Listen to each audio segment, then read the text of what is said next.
Largest and most diverse big city. Bountiful cultures and 145 languages packed into 665 square miles. Houston, Tranquility Base here. The Eagle has landed. A place where innovation and grit collide. Where lives are powered and saved. I mean, everything is trying to get to higher ground, us included. The cows came down here. We seen everything on the news, and man, we just couldn't watch that, man. We had to come down here and help people. We're a city of survivors. So this place was packed full of fans, crammed in here to watch their championship Astros come riding down the street. Champions. So I learned how to make tamales from my grandmother.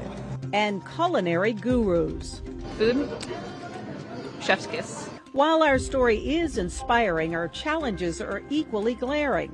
Crime is plaguing too many of our communities. And from a Wingstop shooting to shots fired in a busy Home Depot parking lot. A bullet flew through the wall and hit a little boy inside the church. The water just kept climbing into the lot. Flooding from Mother Nature's fury. And their cars got swallowed by this water. And crumbling infrastructure. People who work around here say for days now, water has been shooting up into the air. And what about those potholes? Ed Pettit got it right in there and stood in the middle of it. Tonight, 4 Houstonians are hoping to earn your vote to lead our city through it all. They will share their solutions and their vision for the future. And the future of Houston begins tonight, right here on the beautiful campus of Texas Southern University. Good evening and welcome to the 2023 Houston Mayoral Debate on ABC 13. I'm Melanie Lawson and I will serve as your host this evening. We're in TSU's historic Granville-Sawyer Auditorium for this debate. Would you believe it? Only 8 days away from the election, where voters in the nation's 4th largest city will head to the polls to choose their next mayor. So we want to introduce you to the 4 candidates who qualified for this debate, and I'm going to introduce them in the order in which they pulled numbers, beginning with Jack Christie. Right after that, Gilbert Garcia, Sheila Jackson Lee, and John Whitmire, and we appreciate all of them being here tonight. And to question those who want to be mayor, we have our moderators tonight, my co-workers, ABC 13 anchor Tom Abrams and ABC 13 anchor Rita Garcia. Well, each candidate will have 1 minute to answer direct questions with 30 seconds allowed for rebuttals. A representative from each campaign had a chance to choose a number to determine the order of the podiums, as we mentioned, and the order of the closing statements tonight.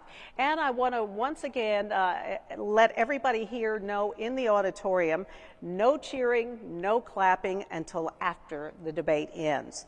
So, on that note and with those instructions, let's get this thing started. Guys? Melanie, thank you so much. And candidates, we appreciate you being with us here at TSU tonight. Yes, good evening, everyone. Let's get started. We're going to begin with the topic of crime. And this first question is going to go to you, Mr. Garcia. Mayor Sylvester Turner initiated the anti-crime initiative, One Safe Houston. The effort put $27 million into patrol enhancement and also cadet retention. But in July, a Houston Chronicle report found that response times, especially in the highest crime areas in our city of Houston, has increased to the highest levels that we have seen since the 1990s. Despite a $1 billion police budget, there are fewer officers than there were 25 years ago. So the question is, how do you plan to recruit more officers, get them to stay and work with improved efficiency, especially given that there are vacancies right now which have not been filled? Sure. Thank you for the question. First of all, Houston, I'm not going to mislead you, ever. It's going to be very difficult to hire a bunch of police officers, despite some of the candidates here that will talk about hiring 100 here, 500 here, et cetera. So what are the things that we need to do right now to make a difference? First and foremost, we have too many police officers that are doing civilian work.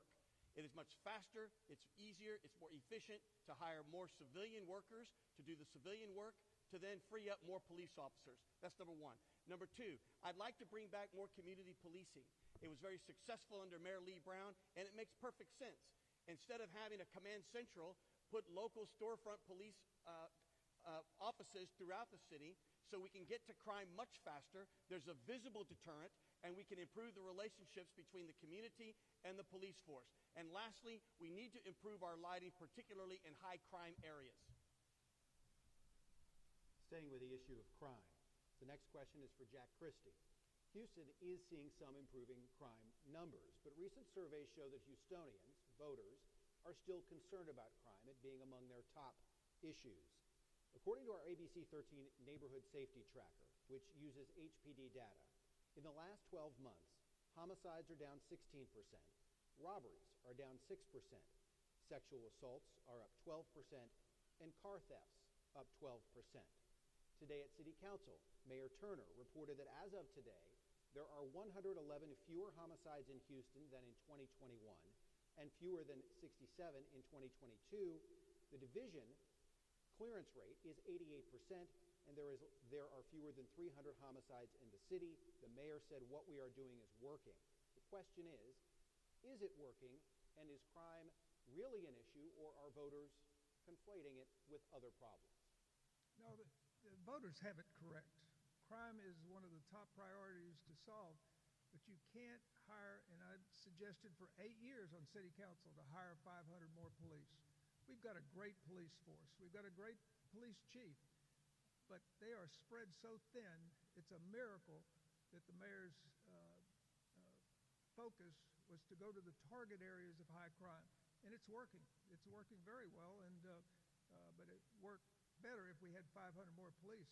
But you can't get 500 more police until you have a balanced budget. The voters have spoken that crime is a priority, infrastructure is a priority, and we just have to have the money to pay cash for it. We can't put it on a credit card or a bond, and the city will be safer with those 500 more police. Senator Whitmire, you are proposing. Go ahead. You have 30 seconds. 30 if seconds. You want Sure. First of all, we're going to discuss many issues tonight, but none of them matter if we don't take care of public safety. The first solution to public safety is to admit that you have a problem. You can't look at 1 year statistics. You have to go back several years. The real issue is the people that are not solving these crimes. We have to hold people accountable. There are so many unsolved crimes, repeat violent offenders. Help those that are nonviolent that want to change their life. And quite frankly, lighting is great, but they wouldn't go into convenience stores if lighting deterred them. And with that, Senator Whitmire, you are proposing bringing in state troopers to help the Houston Police Department. That's what they're doing and what we're seeing in Austin. And according to the DA's office there, troopers have been arresting a disproportionate number of Black and Hispanic people. How do you prevent that from happening here in Houston? And what exact role do you envision troopers playing in Houston, given that DPS also has a shortage of frontline responders and are stretched as thin as other law enforcement agencies? First of all, we're not Austin, and the folks that are criticizing the Austin practice are the same individuals that would defund police. What the DPS would do in Houston, which they're here tonight, we couldn't have a major event without them. They're patrolling tonight, DWI enforcement, traffic enforcement. They'll work under Chief Finner. We need to recruit the HPD numbers, but we have a crisis, according to all the statistics that I work with as chairman of criminal justice. So we need a plan. Those that would criticize that, where is their plan? I know for a fact their resources would be so valuable. Their helicopters, their anti-gang task force, their forensics. It's taken a year to get a ballistic test done at HPD crime lab. We need to look for resources from other departments. We have 85 law enforcement agencies in Harris County. We need collaboration. The DPS would assist HPD in traffic enforcement, freeing up HPD to go into our communities. It has worked in Dallas, reduced crime significantly. Austin, I believe it was misrepresented, but it'll be monitored by Chief Finner. You know, if they had hired the police 500 before 8 years ago, we'd have enough police. I like homegrown students that we have in the police academy here. But if you just add and have a coordinating board with the sheriff's office, constable's office, we'd have an enormous coordinated safety program from those three organizations. Congresswoman? I'd like to do a rebuttal before my question. Go ahead. First, the city should hire a mayor that they can trust and a mayor that cares, the Sheila Jackson League. There's no doubt that DPS officers are on the highways dealing with the work that they usually do. But it is obvious that they would not be as strong an element in our neighborhoods. Chief Finner is one of the best police chiefs in the nation. And so to use them for investigatory work is good. The state has never given us anything that has been helpful. They don't give us money.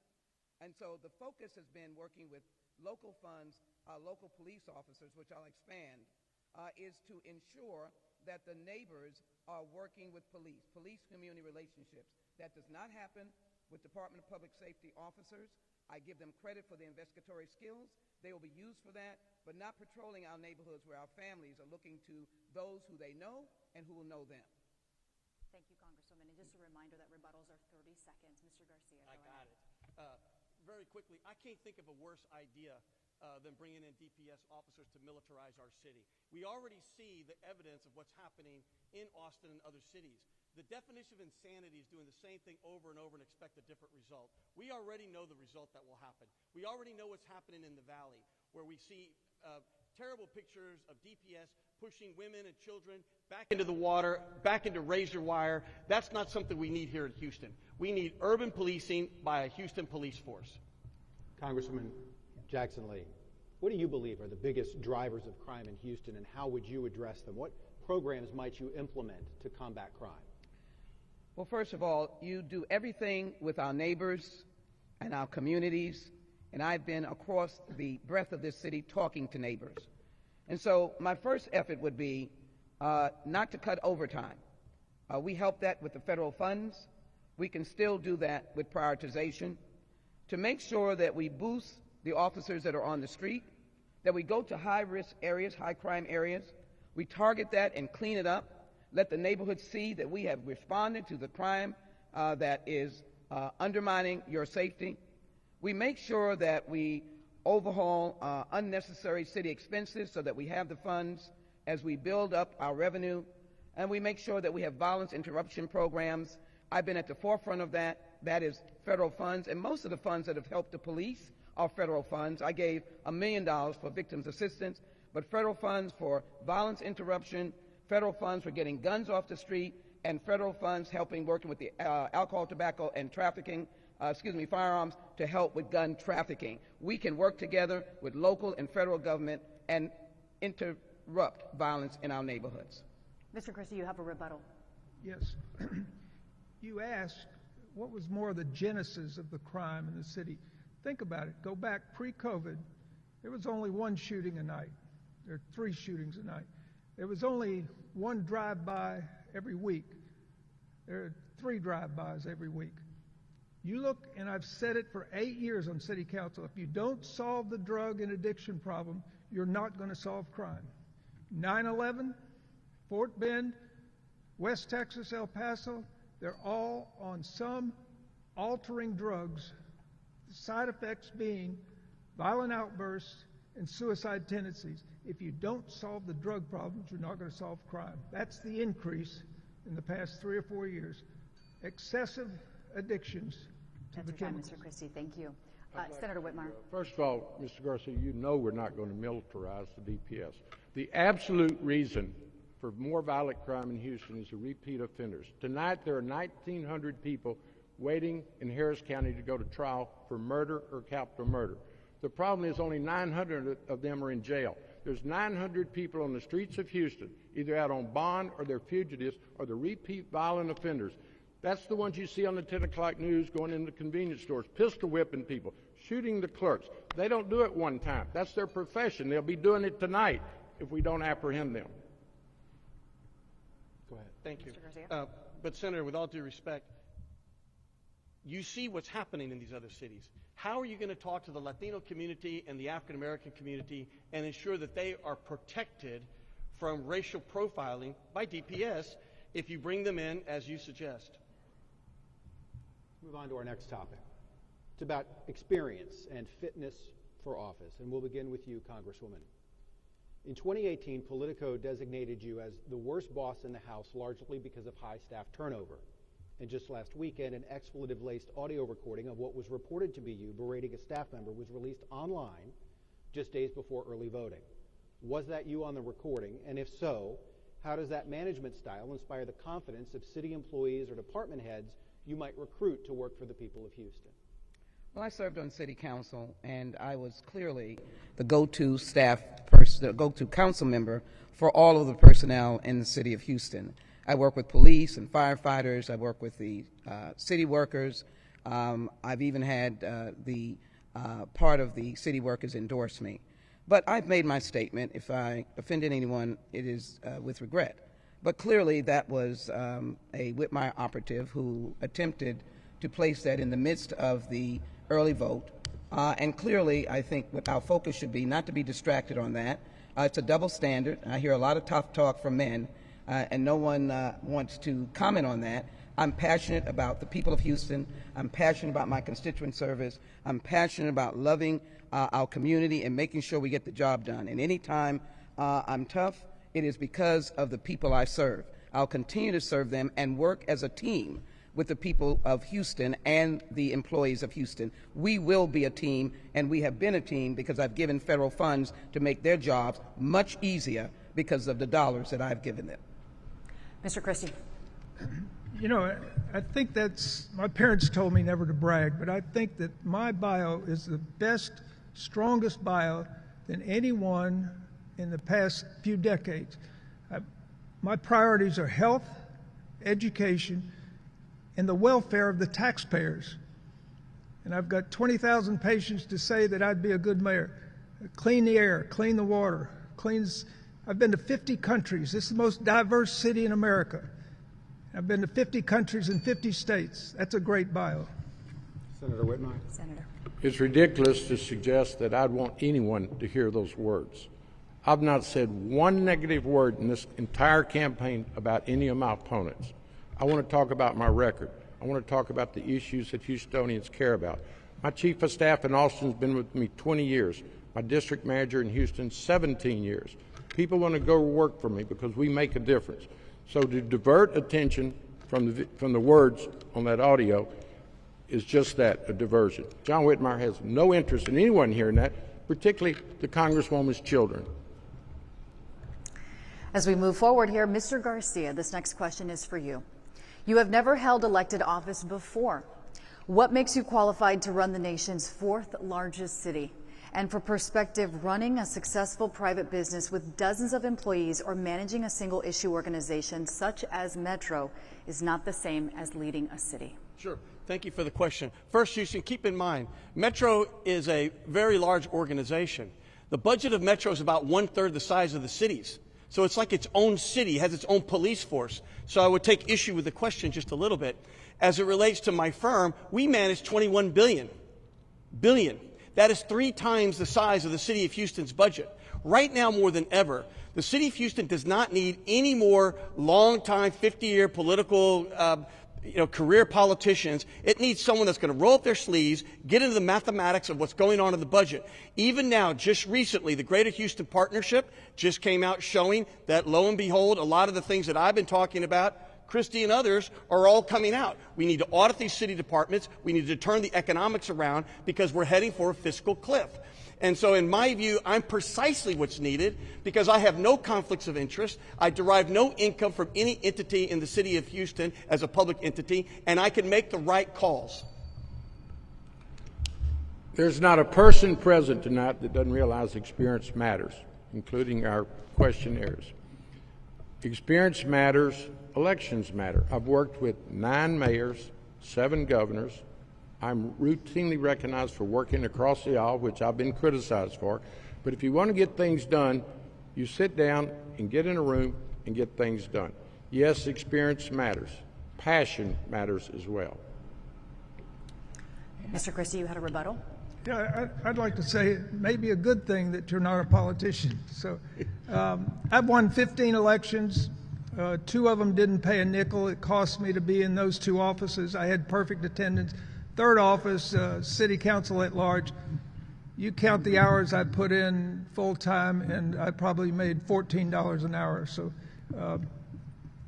it's no big deal that you hadn't been in elections. It may be a good thing. You don't have any scars. Thank you, Councilman. If I might. Congresswoman. Over my service in the United States Congress, I've given this community almost $1 trillion. I have chaired any number of committees and special committees in the United States Congress. I have traveled internationally. I know that we speak 140 languages. I've been to all the neighborhoods. I understand how to work with civic clubs, super neighborhoods, and know how to focus on what the community wants. Texas Southern University has been a recipient, as well as all the other universities. I know how to make this town a research town, to develop more funding, know how to bring more tech here. And so CEOs are about making things better, managing better. And I can manage better because of the experience I have, as well as build the economy and build our budget. If I may, there's no doubt experience matters. And that's the whole reason why I'm running, because of my experiences. At the end of the day, when you've been in office for 50 years, you've been at the pinnacle of power, and you're just now discovering Houston issues, whether it's HISD, whether it's the firefighters, whether it's roads, whether it's having an entertainment district. Where has it been all these 50 years with all these mayors that we've worked with, 8 mayors, 9 mayors, whatever it might be, 10 mayors? Where has it been all these years to make Houston better for the citizens of Houston, Texas? This next question is for Senator Whitmire. Some of your opponents have criticized you as a career politician, given that you've served in the Texas legislature for 50 years. They also have contended you are taking money and support from political extremists in a nonpartisan election. Does your experience benefit the people of Houston, or would it signal politics as usual? I routinely vote against the interests that people contribute to me. People look to my experience, my can-do attitude. There's no doubt that my opponents have approached the same people that they're criticizing for their support. In fact, I know one of my opponents had a reception in one of their hotels. So it's just, they've got to say something. I've followed the state laws, the Ethics Commission recommendations. I've complied with city ordinance. We've talked with city attorneys. We have layers of lawyers that say we're in compliance. And the truth is, we're doing exactly the same thing that Sylvester Turner did when he left the legislature and came back and ran for mayor. We transferred funds that are in compliance. It's all reported in compliance with the State Ethics Commission and the city ordinance. And my opponents would love to have the support, the coalition building that I've demonstrated in this campaign. Next question is for Mr. Christie. And this is from a TSU student who will ask you specifically about how your experience in leadership might stop the polarization of politics in Houston. Here's a question. What strategies do you plan on implementing in order to mitigate polarization in both the workplaces and in Houston communities? That's a beautiful question, and that's what the city needs right now. After COVID, we need to come back together. It divided families, it divided churches, it divided people, it divided religions, and you need somebody to bring people together. I spent many years trying to bring the mayor and the firefighters together. I spent years bringing TEA and the HISD situation. I even was good enough to bring people together that I had Senator Ted Cruz hug Sheila Jackson Lee after Harvey. I think that's a pretty good accomplishment there. But that is one of my, true story, that is one of my main things. I bring people together, and if they've disliked each other for years, they still can shake hands, just like Reagan and Tip O'Neill did. It can be done. This city rocked and rolled before COVID. We can get back to there by coming together. Can I say something to that? Go ahead, yes, you can Okay, rebuttal, 30 seconds. First, I think it's very important to recognize that when you're the CEO of a city, a company, or anything else, you can never leave the table. And that is why when you look at this administration where they're unwilling to meet with the Houston firefighters, they're unwilling to meet with the Food Not Bombs people that are giving food away there in front of the library. They're unwilling to meet with certain folks. That's not the way to be, Houston. I'm Gilbert Garcia. I would not ever leave the table, and I'll work with people across the aisle and everywhere. Yes, ma'am. In the early stages of my service on the Houston City Council, and by the way, I'm the only one that has experience at City Council, Deputy Commissioner of Agriculture, and of course in the United States Congress, I have had to work with disparate groups and chair the Human Relations Committee, where we were trying to design an opportunity for everyone to be represented. Obviously in the United States Congress, I'm a member of many caucuses, and we bring people together. I'm very proud that we have an LGBTQ plus community here that I work very extensively with. They have rich contributions. The cultural community. I know how to bring people together, but also to get things done. That's what makes a city. That's what makes experience. That's what takes Houston into the future. I'm the person to do that. When I was approached by constituents to run 2 years ago, that was the theme that they said I could accomplish. Not only do I work across the aisle, I represent a majority-minority district. I bring people together. It's all about effectiveness. If you're a public servant, your job is to bring people together and have results. I had a great legislative session this year, carried an entertainment district, improving the infrastructure in downtown on behalf of the city of Houston. We moved murder cases to the front of the backlog. And yes, we passed legislation to require the city to talk with our firefighters. Now we turn to the city's budget. A report from the Greater Houston Partnership last week found that the city is spending up to $200 million a year more than it brings in. The report says the city has plugged those holes by selling properties and using federal COVID dollars, which will run out. Congresswoman Jackson Lee, what is your plan to get a handle on spending? Well, first of all, the city is better than this. We need to be able to look positively of all that we have. The actual economy of this city is the 7th largest in the nation. So as mayor, first of all, you prioritize. I'm on the budget committee. That's a $6.7 trillion budget, even though it's a different scheme in terms of not balancing. We have to have a structurally balanced budget. So I would audit and determine all the assets that we have. I determine where that we could be efficient. But I would not cut short our police, our fire, and our city employees. I would encourage and help develop greater economic investment by my national and international knowledge. We build up the sales revenue. And if there is something to be done with the revenue cap, it will be done only with the voters, only with the voters' will.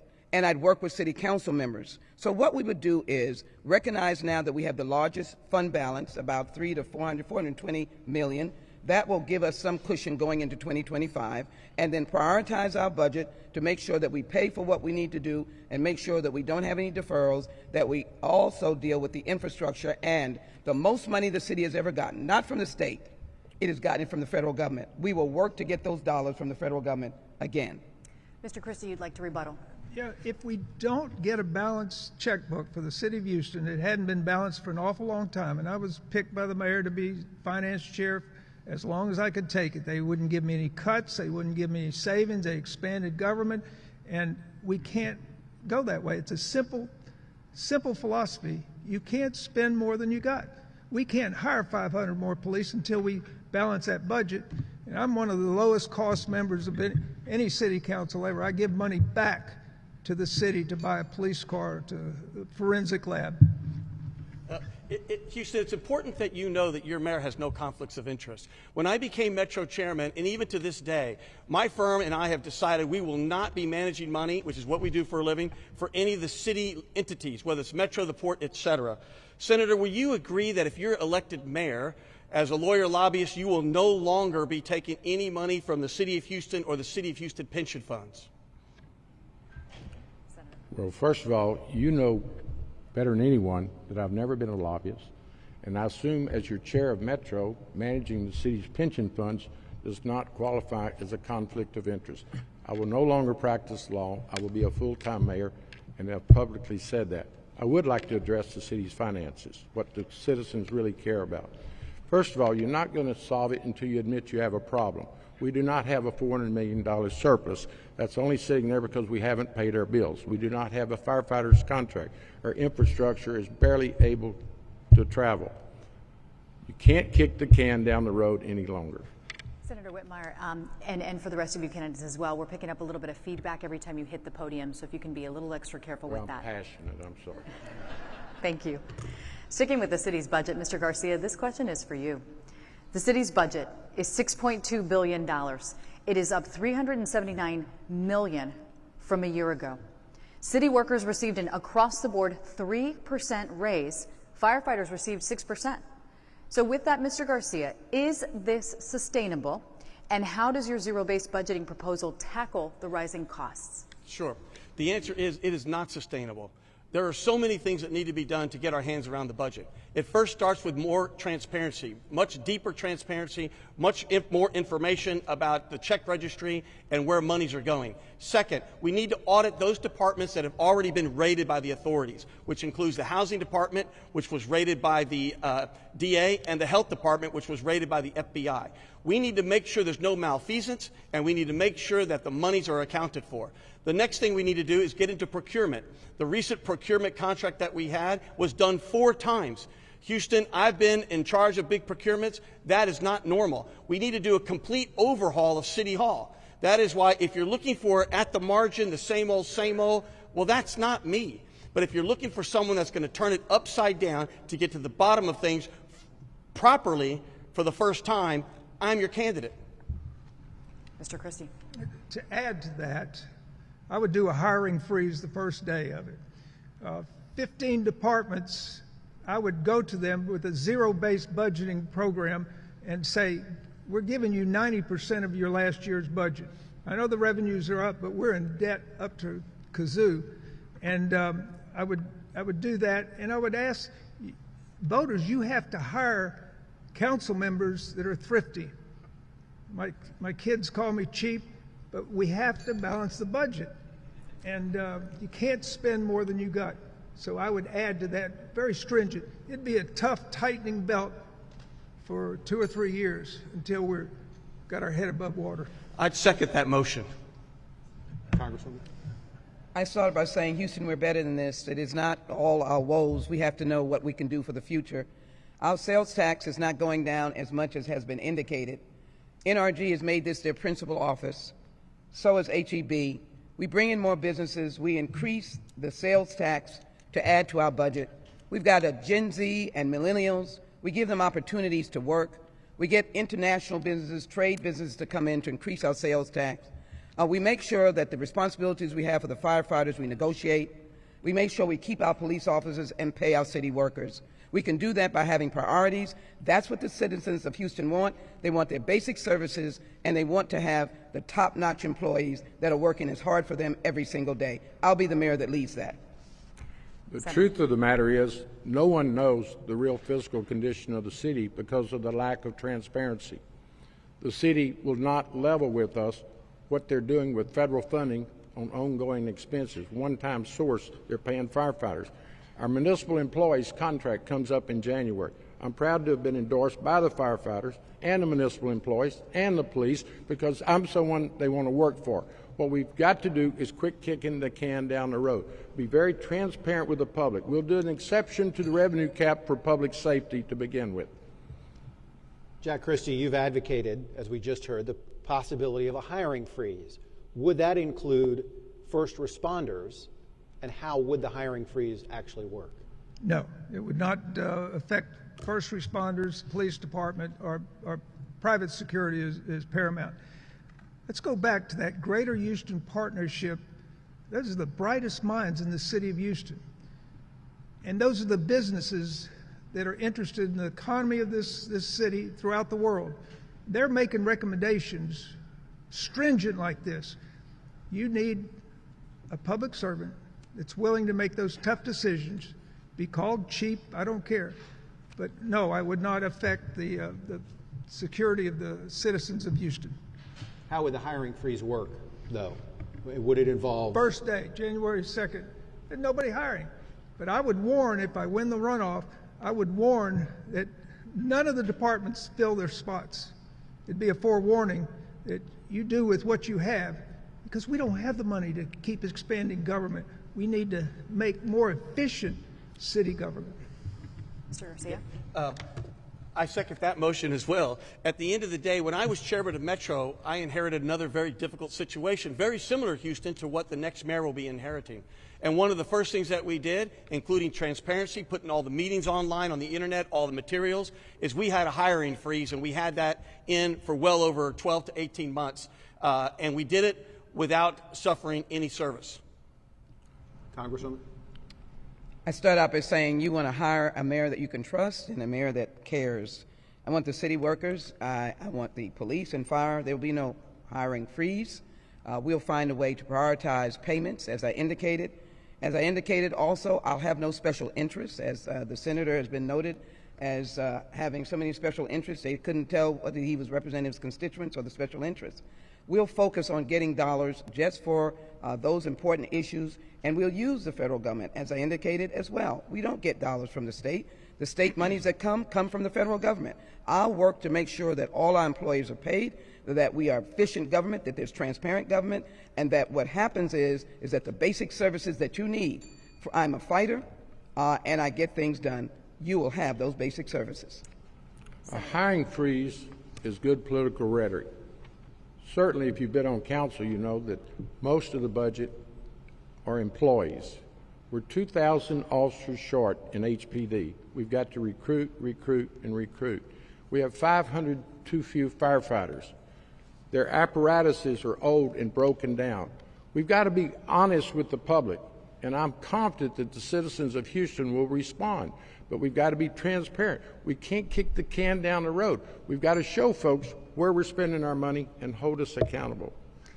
Moving forward, Congresswoman, how will you assist HISD Superintendent Mike Miles and the district to get out of the state takeover?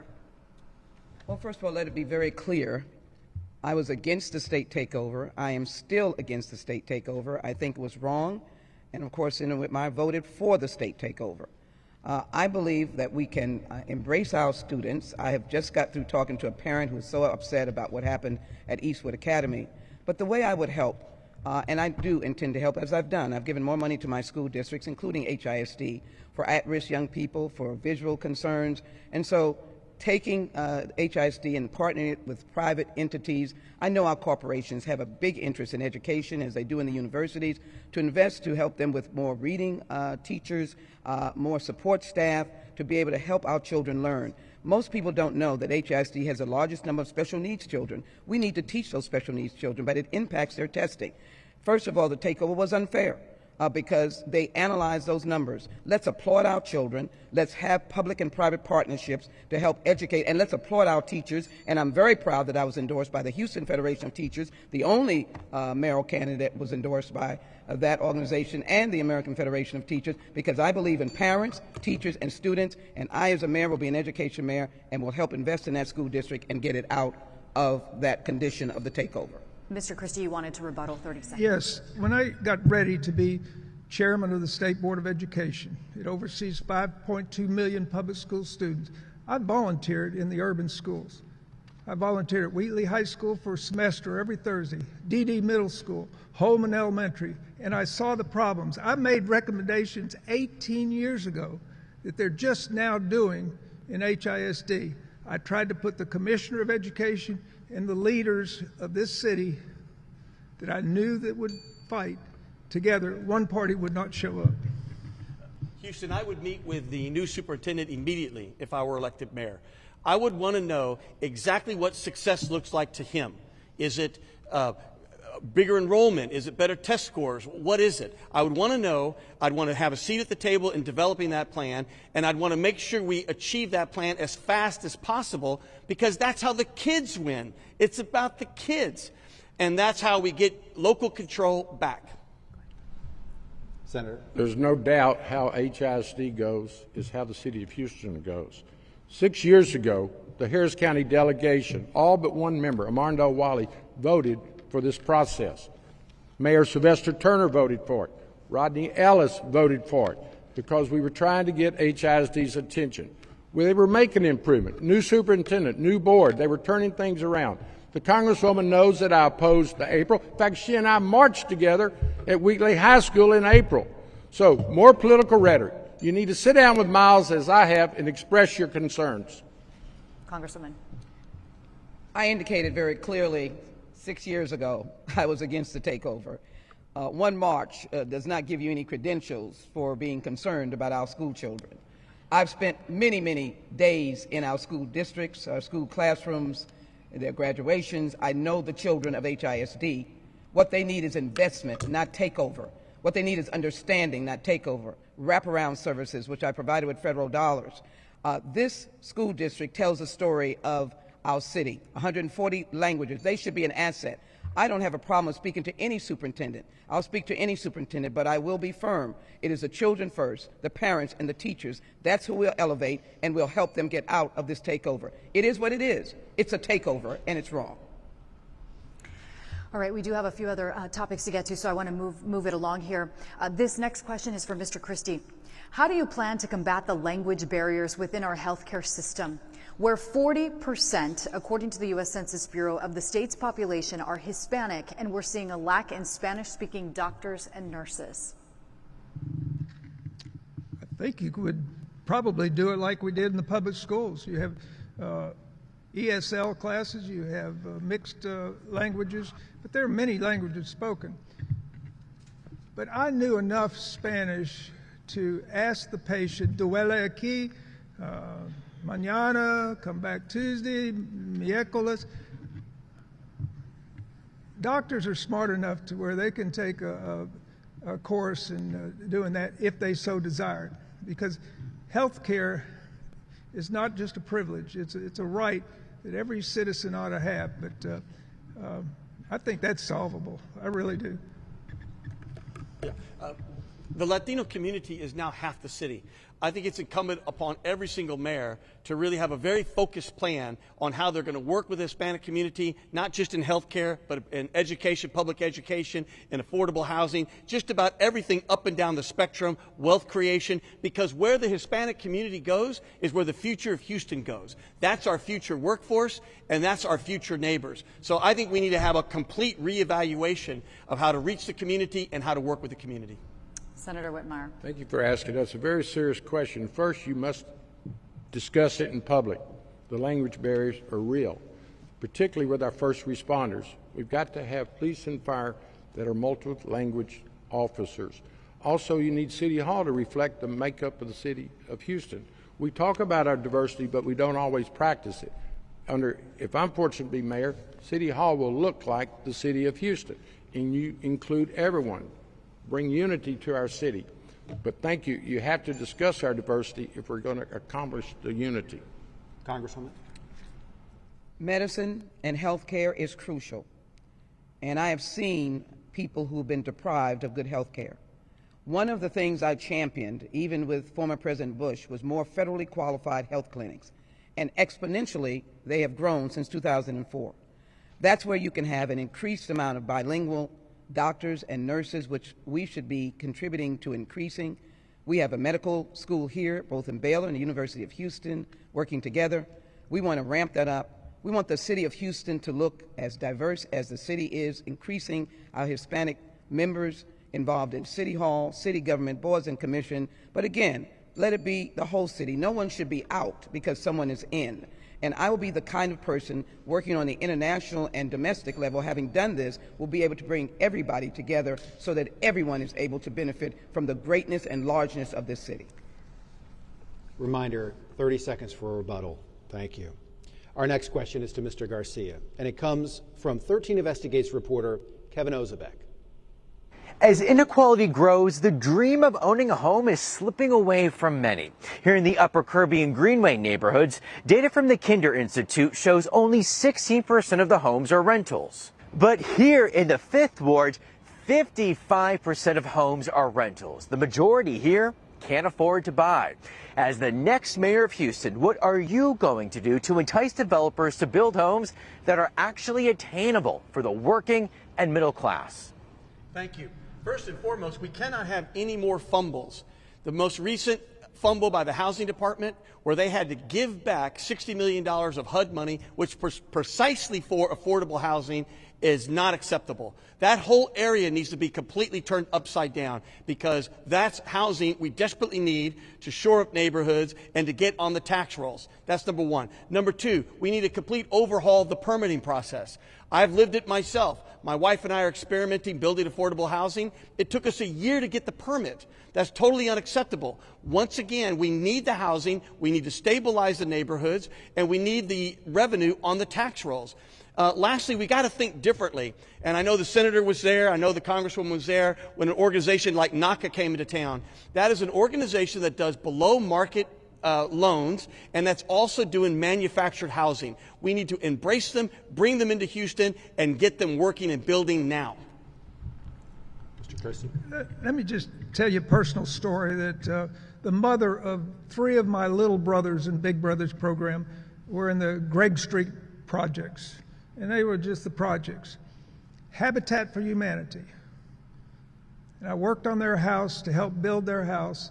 They moved in there. Now they're independent homeowners.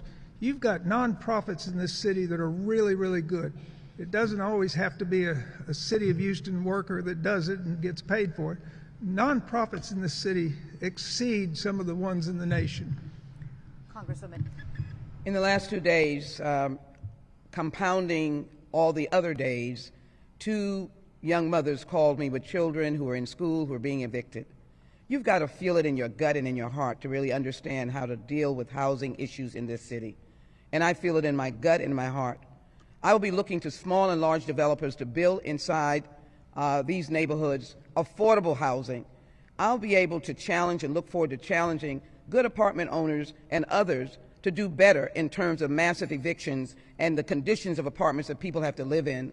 We'll work with the housing community to develop. That money is federal dollars. We'll know how to not turn those dollars back. We'll know how to get more dollars because we feel it in our gut. We're going to work to make sure that everyone has a chance to finish school, raise their children, and have affordable housing. And just a reminder about the time, Congressman. Thank you. Affordability Senator. should be a priority for all of us.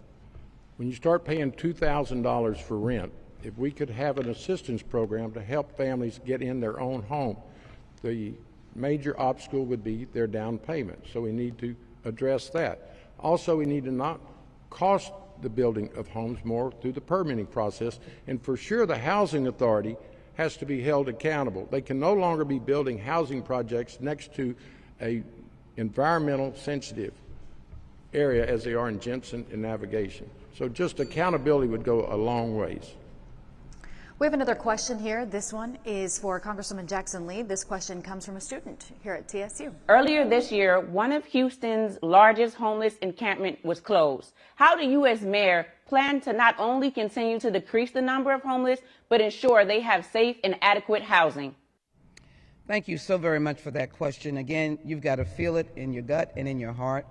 I've worked with the homeless population starting from Houston City Council role. Clearly, we have a lot of friends that can work with us. Habitat for Humanity that builds housing, NACA that has been mentioned, but in addition, there are a large number of members of the Coalition for the Homeless.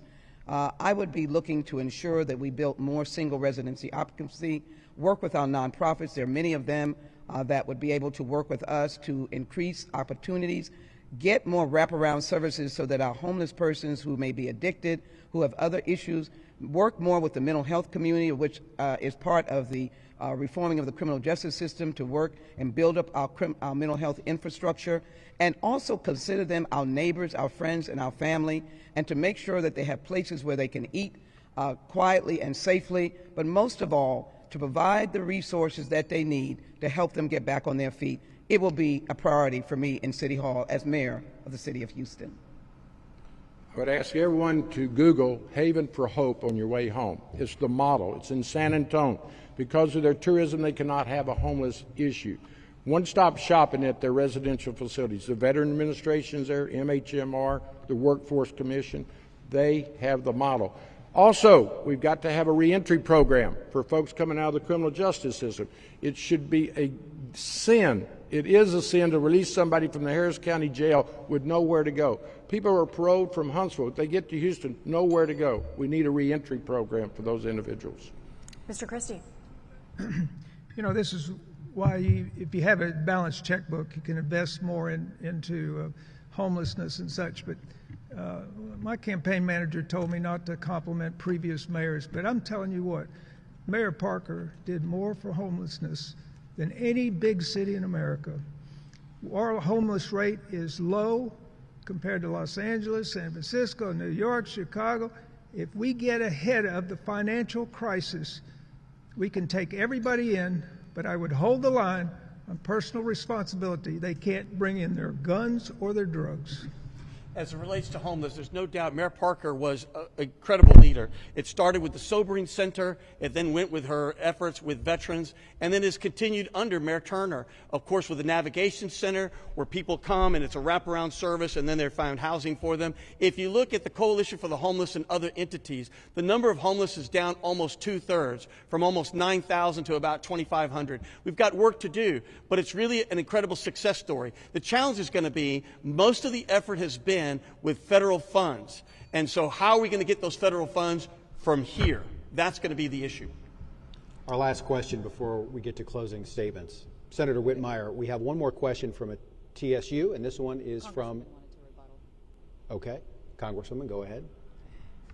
I'm the only person on this panel that has the deep federal experience to be able to draw those dollars down for the homeless. One homeless person is too many for me. And besides Habitat for Humanity, besides dealing with the issues of societal issues, we must have a strong commitment to build the housing right here in Houston. We can look to other cities, but we must build it. We must have wraparound services. And the veterans that we are helping, all of that is federal funds, working with Veterans Affairs. That is keenly what I can do as a mayor and someone with this large amount of experience in the federal government, because I have worked with the federal agencies before. Now to that last question. It's from a TSU alum, Senator Whitmire. Houston's economy is closely tied to the oil and gas industry. As mayor, where do you see the city's economic future, and what initiatives will you put in place to adapt to these changes? I'm very excited about Houston's economic future, not only with the energy corridor. We have to look at transition, we have to look at renewables. But let's talk about our other assets. The port is so strong. It drives the state of Texas. The Med Center. And if you haven't been to the spaceport, I'm convinced that when someone lands on Mars, they're going to say, Houston, we've landed. There are so many diverse economic engines in the city of Houston, but its people are still its number one asset. We must continue to talk about why people come to Houston. I saw the railroad crossing on 45 that says, be someone. I think that could be a great image for the city of Houston. Everyone comes here and can be someone. So the bright future of Houston's economics, but we've got to do our maintenance. We have a great city, great people, but we have expectations from City Hall that are just not being met. We take care of those expectations, and the Houston future will only be brighter and greater. We have a great city now, but let's go to work. Jack Christie? I wasn't signed up for mayor a year ago. When I saw the challenges that we had, there was the president of Zapata Corporation said, Jack, if you go to the city, make sure you solve the pension problem. We did that. My first cousin was chairman and CEO of Transocean, the largest offshore drilling company in the world. I saved British Petroleum $34 million by keeping it from a lawsuit for the Gulf spill. I have good relations with the oil companies. They make this city, and the Middle East knows that this is the oil capital of the world. Mr. Garcia? Houston, the financial situation is going to be challenging. I'd like to ask the senator, like I've done before, do you agree that you will not take the general mobility money away from Metro to plug the hole of the budget for the city of Houston? Would you say that to the citizens of Houston? Can he answer? Senator? I'm sorry, Mr. Garcia, that you want to use this to politicize issues. No, it's a simple question. The money is there. I'm not going to play your game. I know your consultant has asked you to do what you're doing right now. That's the reason good people do not come into politics, because your consultant and other consultants that are said, attack Whitmire, attack Whitmire, attack Whitmire. You know that I support Metro. You know Metro has a bright future in the city, but it's going to have to be held accountable. It's going to have to listen to the residents. It can't use numbers from prior to COVID.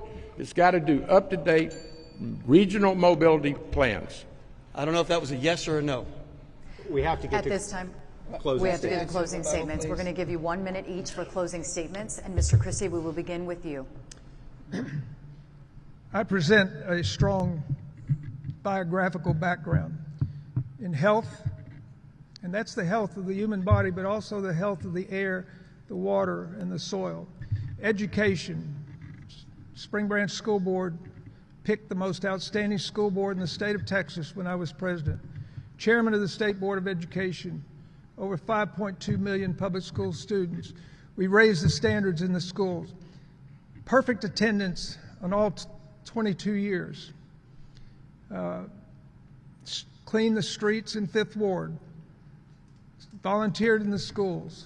All over the city, at large. I've been in every ward giving my time. I'm not a show horse. I'm a workhorse. And I will give you, for the next 4 or 8 years, a Christie administration that'll be kind, friendly, and honest. With all due respect, nobody told me to do anything here. At the end of the day, I love Houston, and I love Metro, and I love transit. I was chairman of Metro when we achieved so many wonderful things. People tell me, how come we don't have transit to the airport? How come we don't have transit here? And it's real simple. Because there were decisions made in the past that took away Metro's revenue stream permanently. And that is why I'm very protective of it. And that is why I just want to ask, I think everyone should know where all the candidates stand, not just the senator, on are we going to raid Metro's revenue stream again to plug the city's mismanagement? Because Houston is not working for everyone. It's working for the insiders. It's working for all the lobbyists. And at the end of the day, I want Houston to be in the same breath of the great cities of the world, whether it's New York, London, Paris, Barcelona, and you're not going to get there without quality, first-class transit. Congresswoman. Houston, my family is here. I love this city. In the course of serving the United States Congress, I traveled to Houston more times than one can imagine just to be here for crisis, special issues, because I wanted to be of help to this city. Transparency and ethics are extremely important. I've been cited as one of the best legislators in the United States Congress as compared to my colleague from the state Senate. That has been quite different. You want a city that is growing, one who knows how to get more investment, one who knows how to balance the budget and utilize federal dollars effectively to help law enforcement, our firefighters, our city workers, to help your neighborhoods, to get those potholes, who one of my neighbors told me that lives up northeast, to clean the crime up, to target crime, to work with Chief Finner and the great HPD, constables, sheriffs, bring them all together, federal law enforcement, basic services, but yet to Gen Z and millenniums, let the city pop with high tech and entertainment complex, put the city on the move. I gave the $900 million for Metro. We will do even more. Vote for Sheila Jackson Lee, your next mayor going into the future. Senator. I'd like to thank KTRK and the Houston Chronicle for bringing us together and sponsoring this. But I'd like to take a moment to thank Houstonians. Houstonians have been so kind to me during this campaign. They've opened their homes, their businesses, their churches, their synagogues, their mosques, their temples. We have such a beautiful city of caring people. I made the decision at the request of my constituents to weigh where I could be most effective.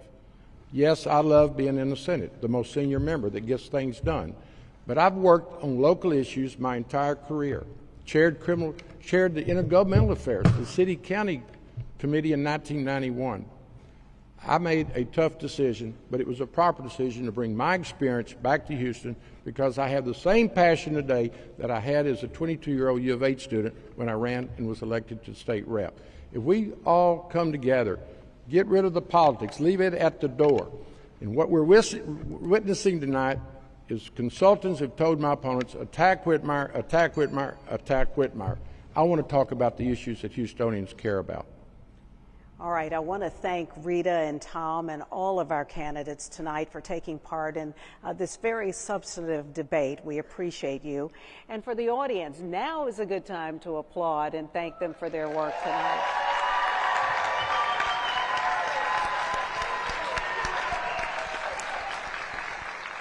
I also once more want to give a big thank you to Texas Southern University for allowing us to use this beautiful venue tonight. We are so proud to be here. And a reminder yes. We also have one last reminder. You can catch up on all the political news anytime at abc13.com/politics or abc13.com/thisweekin-Texas for an insider's look at politics in the Lone Star State. Our Tom Abrams does that show every single week. So for all of the candidates, former council member Jack Christie, former Metro head Gilbert Garcia, Congresswoman Sheila Jackson Lee, and State Senator John Whitmire. I was going to make you a Jack there for a second. But I want to thank all of you all for being here tonight, and thank you guys. We will look to vote in 8 days, and hopefully this has helped you decide. Thanks and good night, everybody.